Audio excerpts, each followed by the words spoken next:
Салбарт нь бас ажиллаж байгаагийн үүднээс би хэвлэлийнхэнтэй хандаж уриалга явахад хэвлэлийнхээ төлөөлөлд нэг төлөөлөгч байх. Ерөнхийдөө нэг сайн дураар хүрэлцсэн байна. Хэвлэлтэй холбоотой. Түрүү өмгөөлөгч хэлж байна. Эрүүгийн хуулийн 21-9 гээд энэ дээр 3 субъект яригдчих байгаа. Яг ингээд англиад хэлэх юм. Мөрдөн шалгах ажиллагаа явуулж байгаа этгээд мэдээлэлээ задруулалт 1 тэр этгээд. Хоёрт олж авсан этгээд гадагшаа мэдээлэлээ задруулсан ингээ 2. Мөрдөн шалгах ажиллагааг хянах үүрэгтэй прокурор ингээ 3 хүн энэ эрүүгийн хуулийг зөрчөөд өөрсдөө эрүүгийн хариуцлага хүлээх, зайлшгүй хүлээх нөхцөл байдал руу яваад орчих. Үнэн үү? Энийг прокурор хянах ёстой. Мөрдөгч нь мэдээллийн ханууцлыг хадгалах ёстой. Ямар нэгэн байдлаар хэргийн материалыг олж авсан гэдгээд түүнийг задруулахгүй байх үүрэгтэй. Тэгээ энэ хүмүүсийн одоо тэр гинт хэрэгтэн байна уу, тэр хэрэг хийсэн байна уу, эсэх нь бол манай хэвлэлийнхний асуудал биш. Бидний хамгийн гол анхаарах ёстой асуудал бол ер нь энэ хэргийн материалаар хоорондоо байлддаг ус төрчдийн хэрэгс болохоо одоо боловч 10 жил боллоо. Одоо би жишээлбэл 12 оноос хойш яг ингээд 10 жилээр наваад үзэх юм бол 12 он. Одоо энэ засгийн газартай хамтарч ажиллаж байгаа эдгээр тамил баг, хуучин ерөнхийлөгчийн багтай хамтарч ажиллаж явах үедээ ямар олон мэдээллүүдийг дэлгэж ялаа. Бүгдээрээ мэдчихэж байна шүү дээ. Одоо жишээлбэл яг энэ эдгээр тамил багийн дэлгэжсэн мэдээллүүд нь тухайн үед Монголын өнөөгийн одоо энэ эдийн засгийн хүндрэлийг цөөрөг тавьсан шүү дээ. Мөн ажиллагаа гэж хэсэг явсан. Нэг ширхэгч мөн чин олдоогүй. Дараа нь хятад руу төмөр зам тавиад нүүрсээ зарах юм бол зөрүүлээ танк орж ирнэ гэд больсон. Энэ бүх тариг угаалууд явсан. Одоо ингээд өнгөрсөн жилүүд ингээд харахад ажилтаа тэмцэх газрын тэр ажиллагааны бичлэгүүд шүүхийн шийдвэрээс өмнө сошиалдаар гараад бид нар бүгдээрээ нэг өмгөөлөгчийг одоо бас нэг ямар газрын албан тушаалтныг үлээ те. Ингээл нэр өгвөл оцгондог гэдэг нэр өгвөл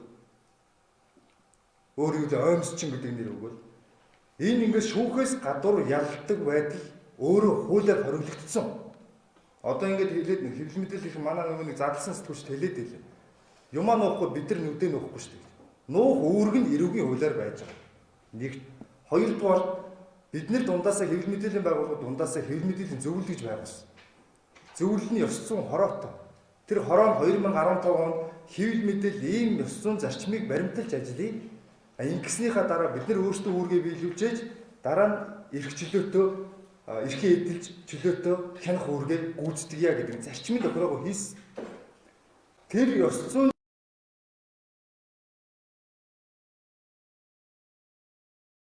зарчим дээр бүр нэгээс нь 6 хүртэл бүгд байж байгаа. Их сурвалжийн мэдээлэлээ өмнө хэсгийг нягтлж гаргана.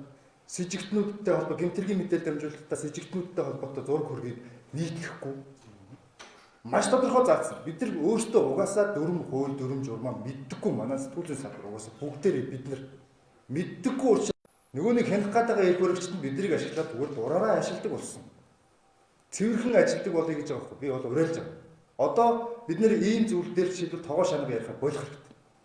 Одоо ингэдэгч манай сэтгүүлч нэг сэтгүүлч нь үнэхээр хуулийн алдаа гаргаад шүүхэд дуудагдахад бөөнөрөө тэр шүүхийн гадаа очиод сэтгүүлчийг суулгал. Сэтгүүлч хаашаа алдаа гаргаж болдгүй юм хийн ерөн сэтгүүлч гэж. Дархлагдсан хүн юм. Дархан цаас дамт юм. Энэ сэтгүүлч алдаж болно.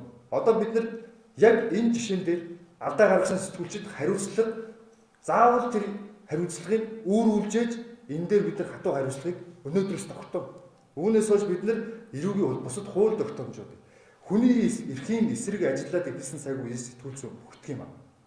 Энэ сэтгүүл зүйн хууль шүүхийн байгууллага чинь хүний эрхийг хангахын төлөө байдаг болохоос биш. Хүний эрхийг ингэж одоо сая Наранбаатар гавьяа тэг үнэ л хэлж байгаа байхгүй. Энэ чинь ингээд бараг 1000 хүний эрхээ явуулж штэ энэ чинь. Цаана сэтгэл санааны хохирол бид нар одоо бүр ингээд зүгээр эд материалын зовлон дундаа байдаг учраас сэтгэл санааны хохирлын тухай бүр тоож ярьдаггүй. Гэтэл асар том хохирол энд явуулж байна. Тэгэхээр яг энэ сэтгүүлчдийг хариуцлага тооцохыг бүр уриалж гомдол гаргах хэрэгтэй. Одоо яг энэ үнээс хохирсон хүмүүс одоо Наранбаатар та одоо тэр бусад этгээдүүд бүгдээрээ энд хариуцлага тооцох. Энийг бид нар дамжуулахгүй гэдэг үүрэг нь хуулиараа байж байгаа. Энэ дээр хэвлэл мэдээлэл ихнийгээ уриалж нэг ийм юм дээр гаацалах бол тогоо шанах болоо гэж.